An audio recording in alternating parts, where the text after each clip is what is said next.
many women experience the call, very similar to our male counterparts, and they experience it in adolescence. They start to feel like they are different or that God is calling them in some way.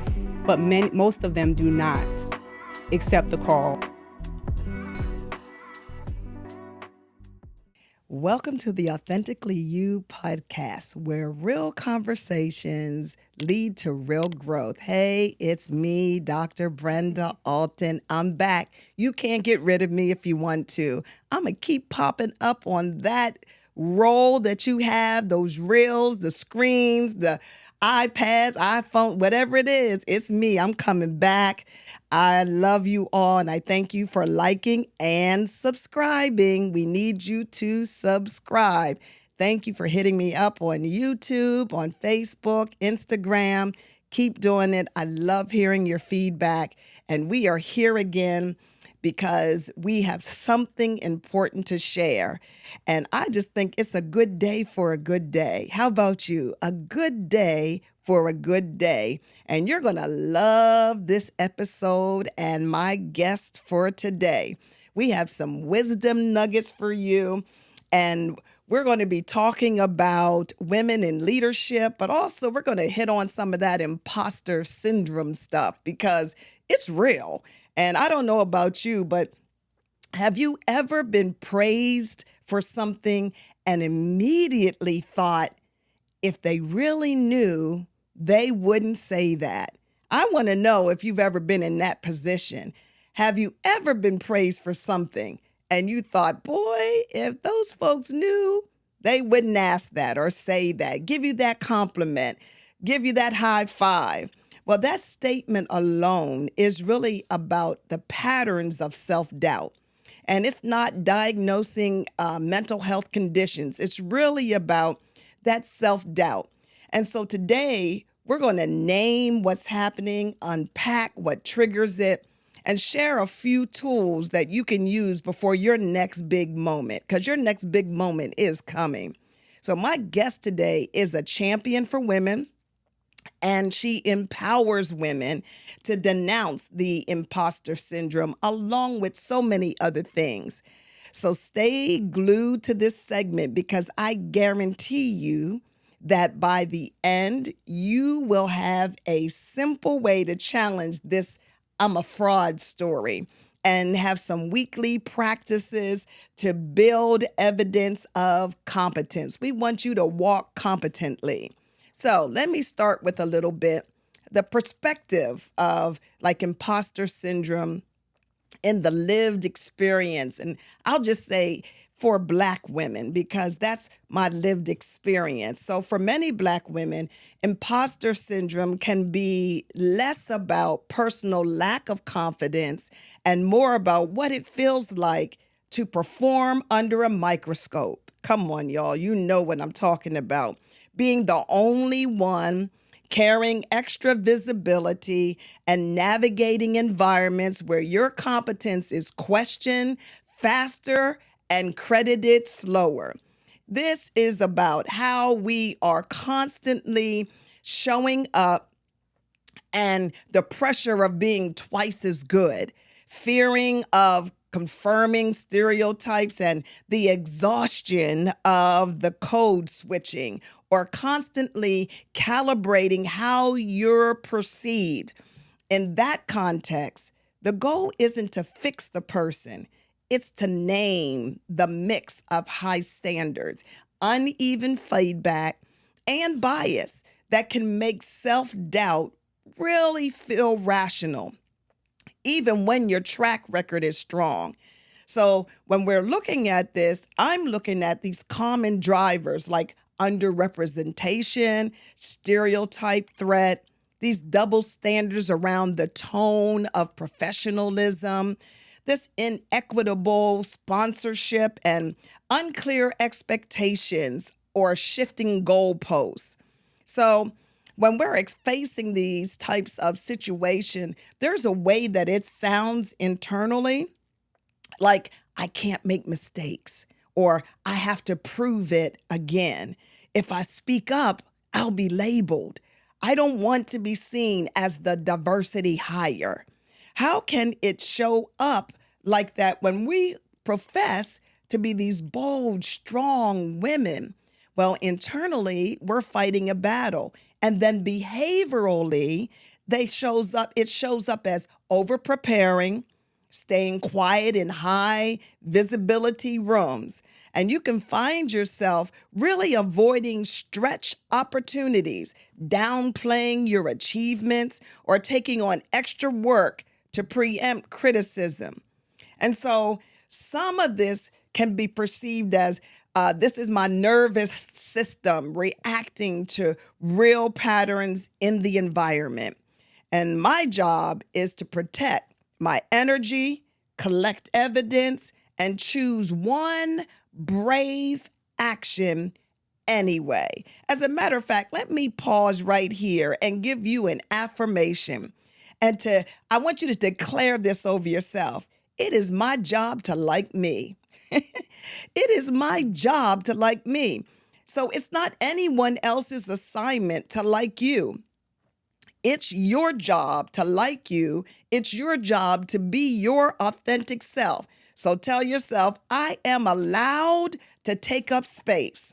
And yes, if the space that you are in, it does not appreciate you, it doesn't make you feel good, I want you to move on and keep being your bold, authentic self. Don't you dare dim your light or reduce yourself for folks that do not like you or get you. Because according to Psalms 139:14, you are fearfully and wonderfully made, which really signifies that human beings are intentionally crafted by God with immense care, with reverence and complexity. So rather than being random accidents, you have been intentionally created to be uniquely designed to be you. You are called to be set apart. You are embodying God's wisdom and power in your physical and your spiritual structure. And so my guest today can attest to that.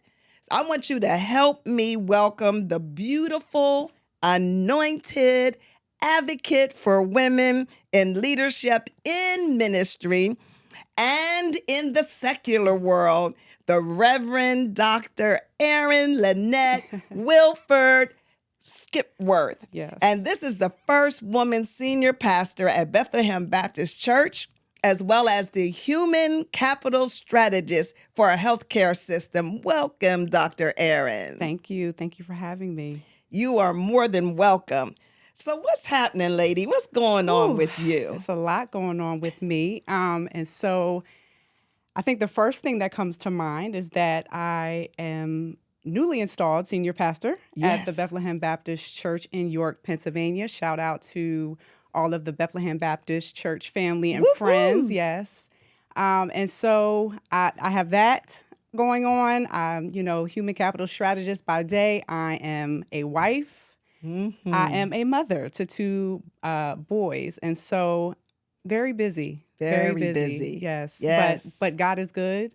And so I'm enjoying the journey. Awesome. Yes, we cannot forget about family. Yes. And it is really my why of the reason why I do what I do. Yes. And oftentimes it can be misconstrued because we are go-getters, we have careers, but really, when it comes down to it, all I need is a phone call, text message, email, mom, auntie, whatever it is, honey, I need you, and it's a done deal. Yes, I've been very intentional about making sure that I put family first. Mm-hmm. And also, when I stepped into the role as pastor, I made it clear that my family is priority, and honestly, I've been supported in that. And so grateful to even be in a position where I can do that. Yes. And being a woman in ministry, I remember when I was a senior pastor of a church, and there are so many things at that time that were a pushback. And a pushback being that people really didn't get it. Like, you can't be a woman and be the leader of a Right. church. We don't mind you teaching Sunday school, but to be the teacher of a church, did you have any, even if it's in like divinity school or just in with our colleagues, did you have any interaction like that? So I think it was more so in the beginning very internal. Mm-hmm. So Love that. when I felt that I was being called to pastoral ministry, first I was overwhelmed because my first thought was, God, I accepted the call into ministry. That was Yes. hard enough, right? And as soon as I feel like, okay, I'm getting settled, decided that I wanted to go to school. Now I'm beginning to feel the call. And so trying to envision, what does that look like? Mm-hmm. As a mother, as a wife, Yes. my husband and I, we've been married for almost 20 years now. So we Wonderful. got married very young. So the conversation of, I feel like I'm going to be a pastor one day, never really, No. was a part of the story, the beginning of our marriage. And so that was, something that I had to think about. So what does that look like? I love to work. Mm-hmm. And so how do I continue to balance family, church, and work? And so the first, I would say, tension was very internal. Mm-hmm. And then as you begin to communicate the call, then you start to feel the pushback. I remember my father asked each of the ministers of the church to really write down where they believe God is calling them to. Mm-hmm. And so I had just talked with a colleague who I see as a mentor, and she was asking why I had not really just expressed where I thought God was calling me Yeah. to. And so I thought this is the perfect moment. And so when we got in the meeting, we were all asked to start to share. And I shared that I felt like God was calling me to pastoral ministry. And I remember two female ministers sharing their call after mine. Mm-hmm. And one of them specifically started hers with, well, I don't think God is calling me to be a pastor, but I feel like God is calling me to X, Y, and Z. And in my mind, I was thinking, why does she need to consider what I had just Mm-hmm. shared before she expressed Just her hers? And own. so I think it was almost that level set of, I'm not asking for all of that. Mm-hmm. Like that's not my, almost to just relieve herself of that. Mm-hmm. And I just wondered, why did she need to mention my call Yes. before, of what I had just shared before she shared hers? And I think that's because, at a certain time that, when women were shared that they were called to preach, it was, Oh, yes. looked at like, okay, well, women can't pastor. Right. Then who does she think she is, There you go. even, having the audacity to feel like God is calling to her to that high of a position, right? Mm-hmm. And so that's when I began to really experience the tension. And so Mm-hmm. much of my work, my PhD, focuses on the identity formation of Black women clergy in the Black church specifically. And I think part of that is because I was trying to work that out. Of course, most PhD students share that their work was very, personal. Yes. And so I think a lot of it was me trying to work that out. Mm-hmm. But then also, how do I contribute something meaningful to support Black women clergy who will walk down this path? And then Yes. how do I provide something to the Black church? Because there are our male counterparts that really want to know, Yeah. how do I support Black women or Black women clergy, right, who Yes. are expressing this call? How do I support them and be a colleague in ministry? Yes. That's powerful. And your work is powerful because it's so needed. And when I opened up and shared that, having this imposter syndrome is not about trying to diagnose a mental health condition, but the pressures that come on cause women to suppress. Mm-hmm. Like you said, if it wasn't for your mentor pushing you, you might not have spoke up and Yes. said that this is what I really feel called to. And I know in my own call, I was at a funeral service and a bishop had died, and the wife was being, I think, temporarily installed, which did not happen. That was in the Church of God in Christ. Okay. And when I was there, I had this whole experience with God that he said, as it is with her, so it shall be with you. And I was like, how can this be, God? Ministry does not believe in women pastors. They don't even ordain us. We're tested. We have the same test that the men do, but we are dedicated. And I didn't have a problem with that. I was in the environment and I understood that.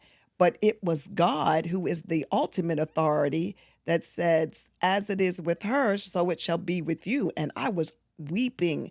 And I remember my husband at the time, he was like, why are you so emotional? You didn't really know him like that. And I couldn't get it out. I couldn't Right. tell him till we were driving back from Philadelphia. Yeah. And Paul was like, girl, you're always got something going on.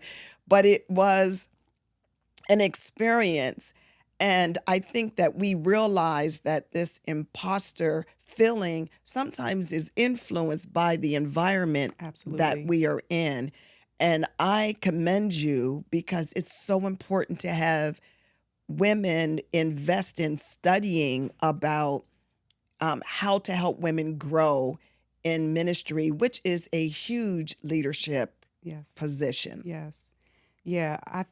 In my research, one of the things that I found was that many women experience the call very similar to our male counterparts, and they experience it in adolescence. They start to feel like they are different or that God is calling them in some way.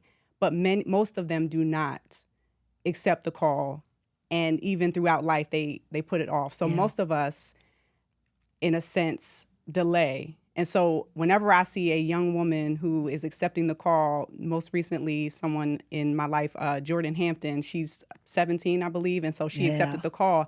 And that at that age, most women, girls who feel like God is calling them, they don't necessarily pursue that call. And so always proud when I see a woman at any age stepping Yes. into that.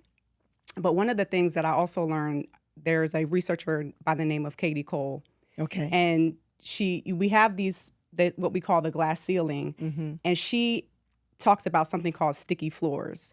And so that's where women tend to, because we don't feel like we're quite as prepared, or we're not ready yet, or we have all these responsibilities. And so when people ask us to do things, we, in a sense, kind of steer away from it. Like, oh, I'm not ready, or I'm not going to do as well as my male counterparts. Yes. And so a lot of times we get stuck, in a sense, in that imposter syndrome. We've done the Yes. work. We have the degrees. The research Yes. shows, right? And so why do we then get stuck in those areas? And as you shared, a lot of that is upbringing, how we view it, how we've been raised, the environment that we're in. And so a lot of times that's how imposter syndrome shows up. And I think it showed up like that in my, life as well. Yeah. Absolutely. How do you separate helpful self-improvement from the pressure to be perfect? So helpful self-improvement from the pressure To be to be perfect. perfect. I think recently, and I can't say this is because I want it to be like this, but because I have so much on my plate, I said to myself, I have to eventually just get to the point where I do my best. Right? I do my best. And that's all I can do is my best. And if Yes. I've done my best, then I need to move on, to the next thing. Everything cannot and will not be perfect. My sons play basketball, and one of the things that when they're out on the court, and if they make a mistake or something doesn't go the way that they want it to go, we say next play.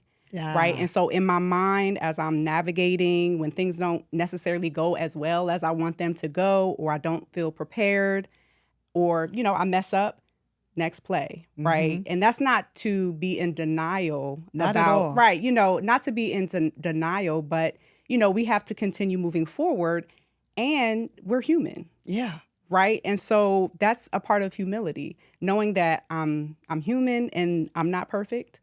And so, next play. And so that's the way I've been trying in this season. Again, I've been forced into that. Yes. But it is helping me to realize, everything is not going to go the way that I plan, or you can feel ready, and even sometimes you don't prepare and things go well. And so you have to have faith. you have to trust, but you have to move forward in the way you feel like God is calling you. I love that. Next play. Yes. That's for sure. Yes. Because even when we are dealing with imposter syndrome, we have to get to the point where we stop and we reflect. And I love that we can use that term, next play. Like, Yes. okay, this happened. This is where we're at, but it's next play. We got to move on. Yes. Get back in the game. Get back in the game. So getting back in the game, what does support look like? Because there are some unrealistic expectations sometimes, even with mentoring, that people have. But what does support look like for women in leadership and women in ministry? Or, even this young lady, thank God for her saying yes to her call. Yeah. How do we support one another? Yeah, I think support for women in ministry looks very different. I think at one time growing up and being in ministry, and I have a lot of uncles or male figures, and you see their male ministers get to travel with them, right? They're in the background with them, and so they're seeing a lot of behind the scenes that I didn't necessarily see. And so at one point, like, I would have loved to have that level of support. However, I have had women preachers in my life who were able to, once I got to a certain point, you start to meet people. I like to go to conferences and you start to connect, and you realize that you have to kind of create your own tribe. Yes. And so that's one of the ways that I find support. I probably should do a better job at asking for help. We have to learn to do that. And so that's a part of me learning to be more vulnerable. I think I'm at the point where I can express like how I'm feeling. I'm tired. This week wasn't that great, but I think I am working on asking for help when at the point of, okay, I think it's time to ask someone if they can help me with X, Y, and Z. And so getting better with that. But I think that what women clergy need is spaces that are curated specifically for them, and them getting the support they need, because, some may have mentors, some may not. Some are looking just for opportunities. So if I can provide an opportunity for them to preach, or them to lead a service or be part of an event to help them, learn how to put programs together. And so I think everyone is unique in what their needs are, because it's just, everything just looks different, right? Based on your context. And so I think we, individually have to understand what we need. And so when we start to reach out, we can tell people exactly what it is that we need from them. I love how you started out, because ministry does look different for women. And I remember one time I started writing, I didn't finish it, but it is the women's way in ministry. Okay. And, here we are, we have to study and we need to preach and we need to travel, but we also have to prepare meals, and we have to get the children together, and we have to clean the house, and we have to be intimate, and all of these things, they flow differently for our male counterparts. A lot of times they're able to go and study, go do what they need to do, and things are prepared for them. The clothing is washed, the food is picked up from the grocery store. And I have a great helpmeet. So I'm not saying that men are not helping women in ministry, but it is different for us. We have these concerns that are part of our DNA that we need to take care of. But as you said, we can prioritize, and we must prioritize, and we also have to have boundaries. What boundaries do you suggest setting? So, and this is not one that has come easy, but being able to say no. Absolutely. Graciously. But at one point, I felt that if I said no to opportunities, then they would stop coming.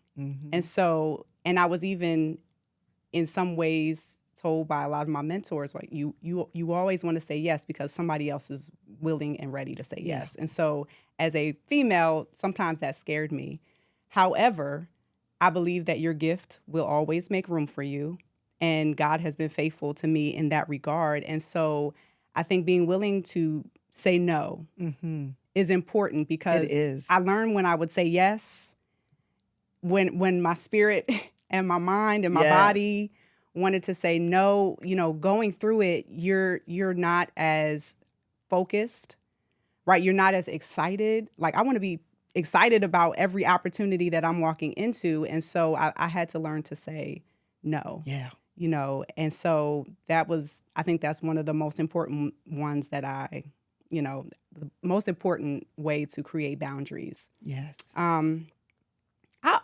Even I would say just walking in your purpose is important too. I think a lot of times we're waiting for people to affirm us. And while it would be great to be affirmed by the people around us, it's really your job to feel that if you are called by God, that you are affirmed. And so learning to just walk in that, because no one is going to push you Right. into Right. it. And so you just have to jump and walk into it. I love that. Yeah.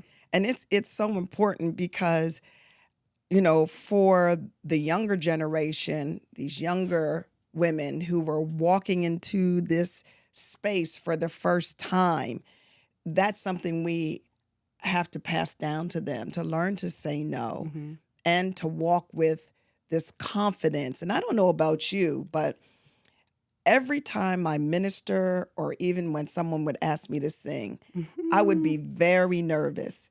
And I'm prepared, Yes. but very nervous. And so people, I think, have a misconception about what confidence is. Yes. So they'll see you mount that pulpit or, travel and go minister somewhere, and they'll say, wow, she's so confident. But what is really going on in the background is a whole nother thing. Yes. Share something about Yes. your experience. Like, Ooh. So something my father, Reverend Dr. Erin Wilford, has shared with me, and he was the senior pastor of the Bethlehem Baptist Church for nearly 50 years, Yes. is that he said, the first time you get into the pulpit and you're not nervous, you All should right. be nervous. That's right. So I've always learned that, okay, that means that's a natural feeling. It is. Right. And so the greatest of the greats, have a sense of nervousness. We all have moments where we're not as self-confident as we'd like to be. But then I think also it just humbles you as you walk into the preaching moment. Yeah. Right. You should be nervous because there are lives and souls on the line. That's right. Right. Everything that comes out of your mouth, everything that you do is an example to those who are watching you, and you never know who's watching. That's right. And so I'm, for the most part, yes, I am nervous when I'm preparing.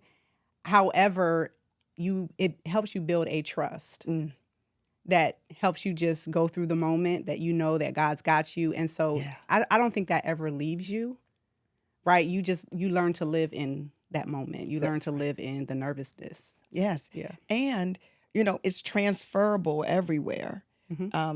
Even when I'm on my job and I'm asked to be the representative for the organization I work for, I'll notice that I'm nervous because I'm representing somebody. Yes.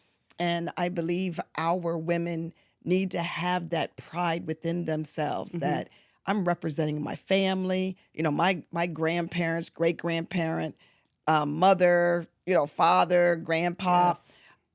I represent them, and they are dead and gone, but their lives, they're pouring into me, the shoulders that I now stand on, all those mentors. Yes.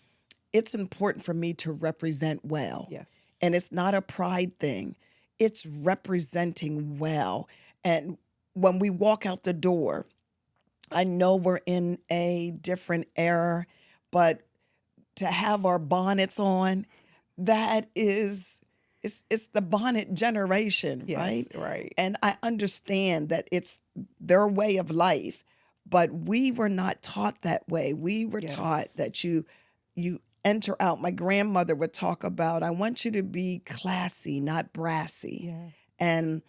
And so if we can reinstill by modeling it, Yes. not wanting anybody to be like us, like to mimic us, but to model it Yes. so that they would see, even in the pulpit, the way women dress. we have to remember we are representing our Father. Yes. And there should be a standard, just like when we go to a wedding, Yes. there's a standard. Absolutely. Yes. So I was raised by Lady Jean Wilford. Beautiful Lady Yes. G. Wilford. And so she has taught me a lot about how I present myself. I am nowhere as gracious as she is. However, she exudes this level of grace and honor and just respect. And so I do my best to carry myself like her, right? I Yes. walk in my father's shoes in some way, but I try to be myself. I'm a woman, right? And Yes. so I carry that femininity, excuse me, Yes. with me, right? And so, and I'm not ashamed of that. And I think that was another piece of tension that I felt going into ministry is, do I have to downplay being feminine? Come on. And so I have been very intentional about being myself. Now, yes, I'm thoughtful about what I wear in the pulpit. I never want anything that I have on to distract That's it. from the preaching, teaching moment and from worship. But I think a lot of what my mom taught me, I try to carry that with me, that I'm a woman, right? And I get to walk in that. And Yes. I'm proud to be a woman. Me too. Right. And so I take that with me, even in the pulpit, even in my preaching, that I get to be me in this moment, that God called me, he called a woman. And so I get to stand in that. And so, yeah, I really honor my mom. She worked You hard should.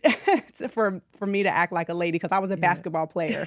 And so she always was like, stand up straight, or you know, put this on or take it to your knees, and not in a way to like downplay, you as a girl, but just teaching you how to carry yourself and Yes. have honor and dignity and respect. And so I always praise my mom for that. I do too. My mom, my grandmother, and my great-grandmother, I was blessed to have all three of them impart in me. Yes. And I remember the day my mom said to me, because I was a tomboy, and I was always roughhousing with the guys, and I was fighting with the guys, and I was always trying to prove I was just as good, And one day she said to me, she said, Brenda, I sure hope that you start becoming more feminine.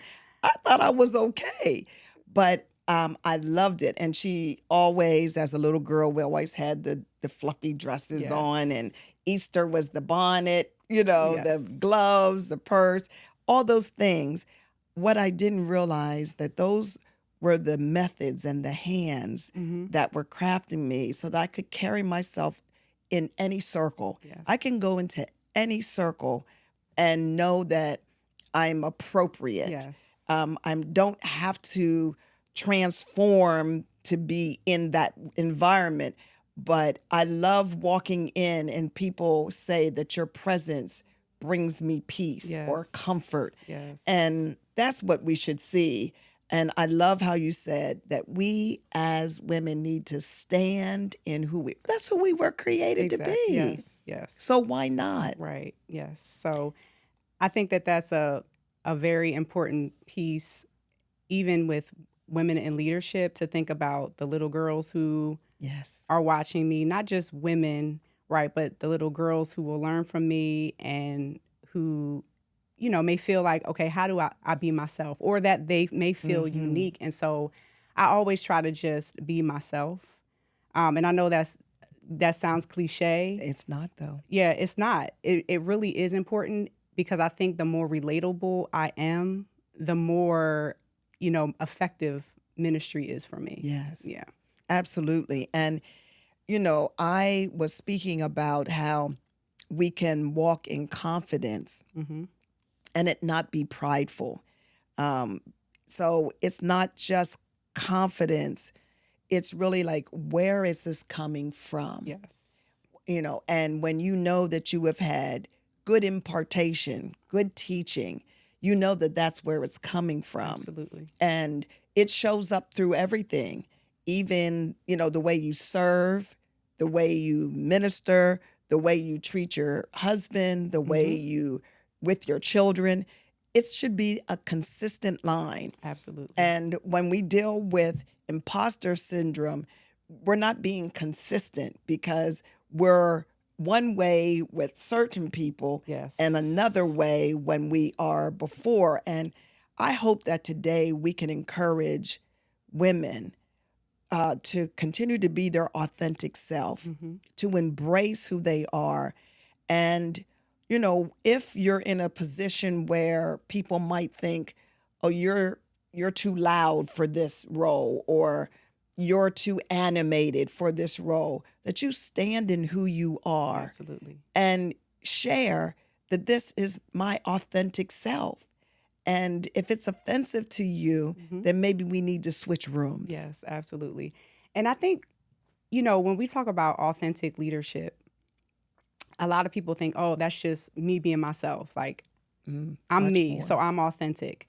And so authentic leadership also involves your relationships, right? How you relate to others. And so if you're yourself, but you can't get along with anyone, Yeah.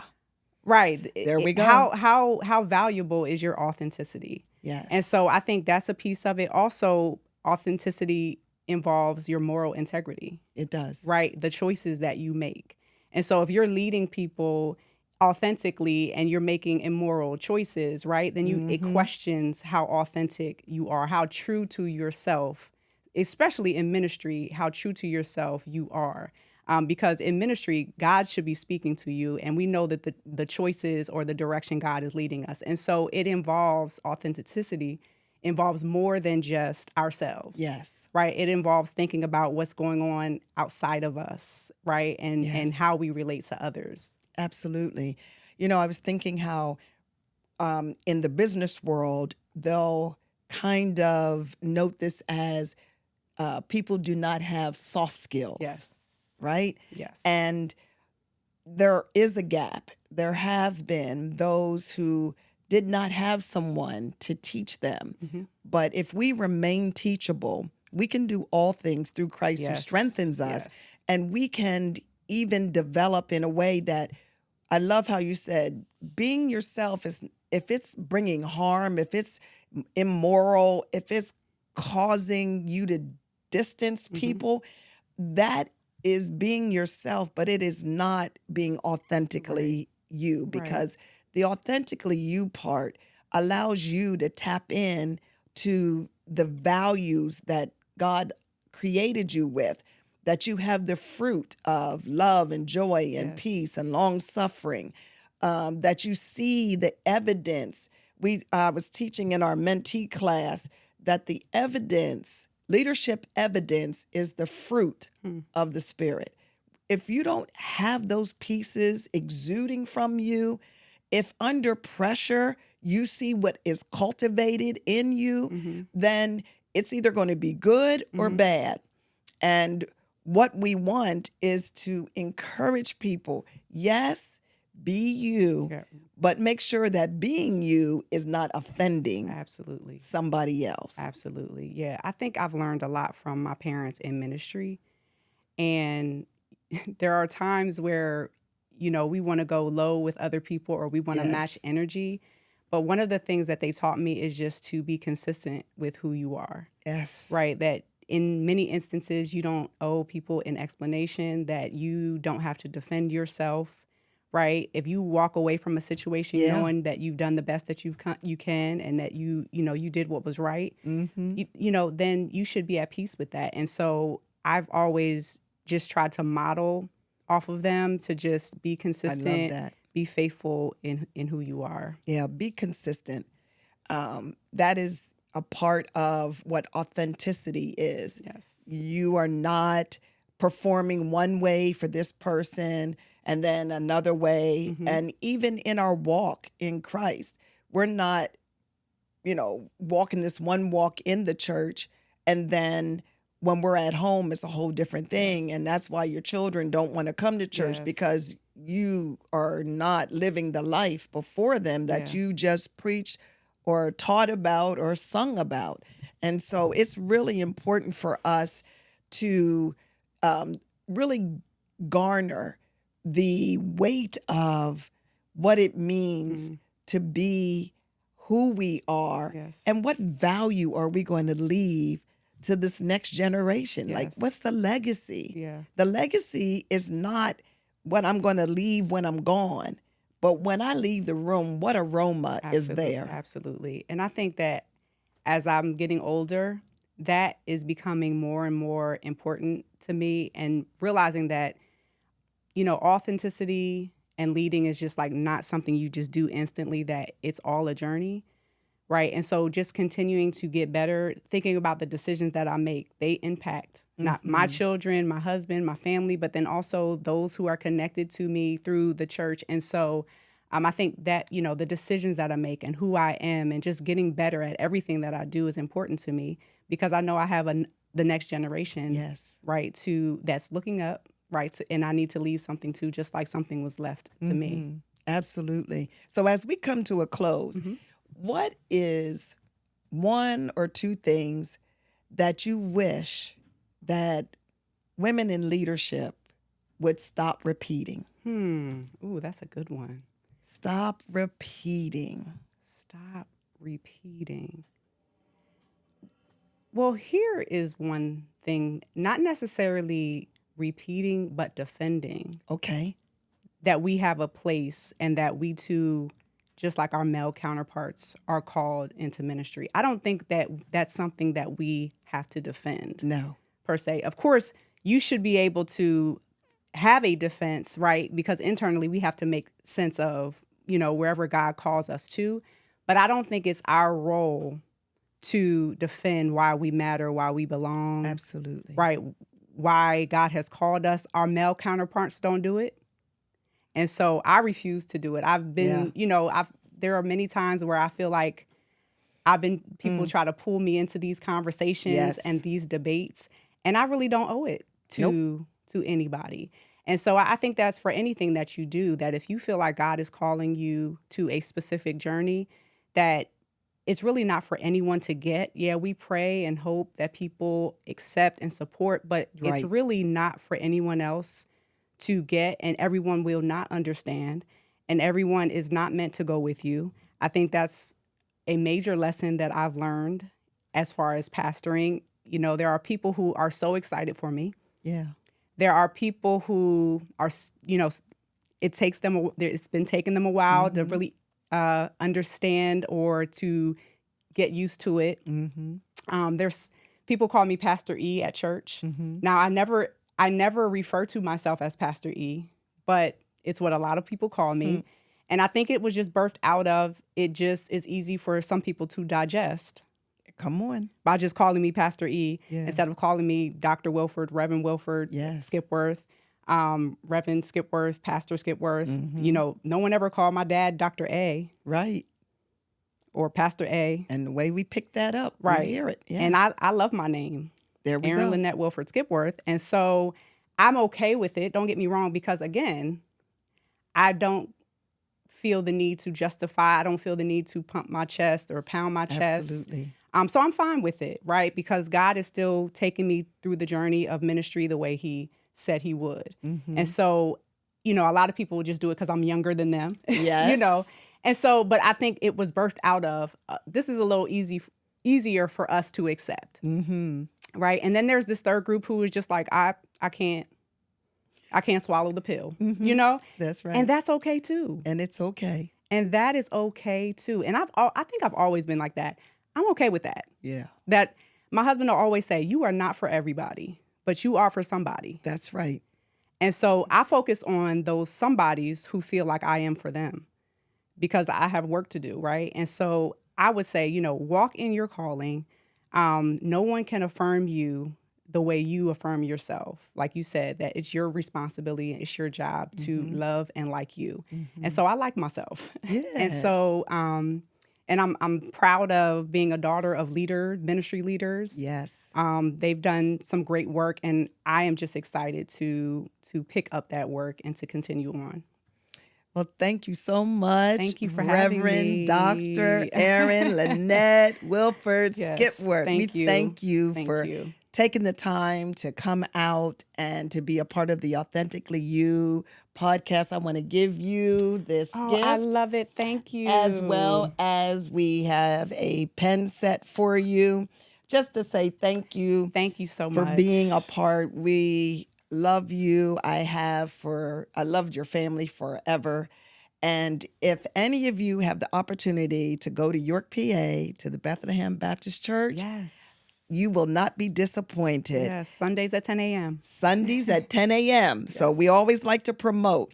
And I want to encourage you that if you do not have a mentor and you are a woman in business, in ministry, in healthcare, attorney, whoever you are, a new entrepreneur, get a mentor.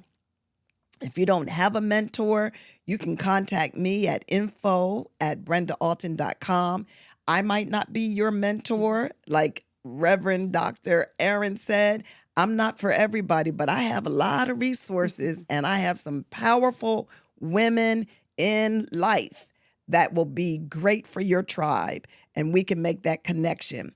I want to thank you for joining us today and ask that you please remember to reset when you start thinking in the mindset of imposter syndrome. I want you to take a break and I want you to say, thank you. Here's what I did to make it work today. You don't have to make it work every day, but for this day in this moment, this is what I've done. Pause and reflect and remember to remind yourself that you are authentically you. If you want to support this podcast, please just feel free to go to the Cash App $BAM Ministry, or check me out on Zelle, PayPal. Go to my website, brendaalton.com. We would love your support to continue doing this great work. Otherwise, I want you to remember that you are so important and you are so loved. When you look in the mirror, you'll see that miracle for yourself. Remember, be authentically you.